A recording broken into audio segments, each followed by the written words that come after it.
तो अब इसके लिए महाराज जी आपने बताया, बहुत प्यारा बताया, लेकिन वो डेल्टा और बीटा इत्यादि आपने शब्द बोले, वो शायद लोगों को पूरी तरह से समझ नहीं आया होगा। इसके अलावा भी महाराज जी और भी बहुत सारी बातें, इनको तो आप और विस्तृत मेरे ख्याल से आगे की कड़ियों में और बताएंगे कि जी कैसे कैसे एक एक करके सबको बताएंगे। जब आप बहुत शांत होते हैं, सो रहे होते हैं, मन आपका चित्त शांत होता है, तब आपकी अल्फा वेव्स निकलती हैं और अल्फा से बीटा में आप चिंतन करते हैं, चिंता करते हैं, कभी कभी जो मानसिक स्ट्रेस आता है वो बीटा में आता है। तो अभी आप बिल्कुल शांत थे, आपने अलार्म को सुना, एकदम से चिंता आई तो गाड़ी पहले गियर से चौथे गियर में शिफ्ट हो गई। अब बताइए गाड़ी खराब होगी या रहेगी? खराब ही होगी। तो ये एक क्रम है जो विज्ञान हमारे कर्मकांड के माध्यम से हमारे विद्वानों ने हमें दिया है, उसका ध्यान रखें। और महाराज जी भी तो कमाल की बात यह है कि वो जो अलार्म है वो घड़ी का अलार्म नहीं है, वो मोबाइल का अलार्म है। हाँ, और तकिया के नीचे मोबाइल रखा हुआ है, ये बहुत हार्म करेगा, बताइए, बहुत हानि पहुंचे। जबकि कहते हैं कि जहां आप सो रहे हैं वहां मोबाइल तो कम से कम नहीं होना चाहिए, एक डिस्टेंस पे होना चाहिए। और वहीं 2-2 3-3 मोबाइल रखे हुए हैं आपके सर पे, पूरी रात रखे हुए हैं। इसी का कारण है साधन बढ़ने के बाद बीमारी कितनी बढ़ रही है।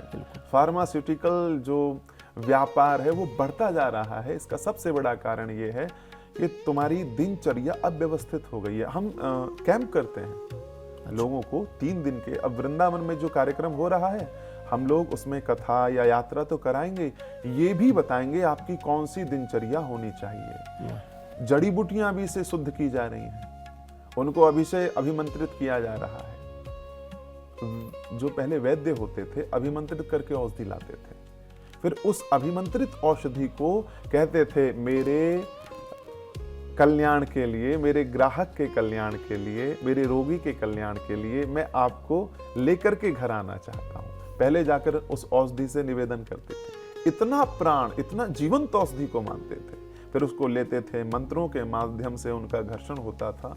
वो सारा उपक्रम चल रहा है। फिर उस औषधि का प्रयोग 10 और 100 टाइम मोर प्रभावकारी हमारे जीवन पर होता है।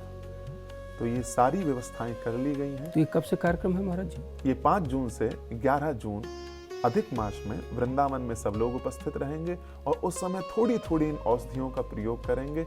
वैदिक जीवन क्या होता है, वैदिक काल क्या होता है, उसमें लेकर के हम लोगों को जाएंगे।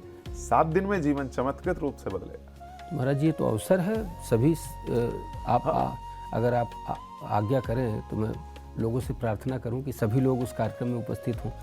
आपके आग्रह को तो कभी टाला नहीं गया और लोगों के हित के लिए ही है। बिल्कुल। तो आप सबसे प्रार्थना है, नंबर्स डले हुए हैं, नंबर्स पर संपर्क करें। अभी अधिक मास उसके बारे में भी जानते हैं महाराज जी से। तो उस कार्यक्रम में आप सभी उपस्थित हों और अपने आप को फिल्टर करें, अपने आप को शुद्ध करें। अवसर है, उस अवसर का जो भाग्यशाली होंगे उसका लाभ अवश्य उठाएंगे।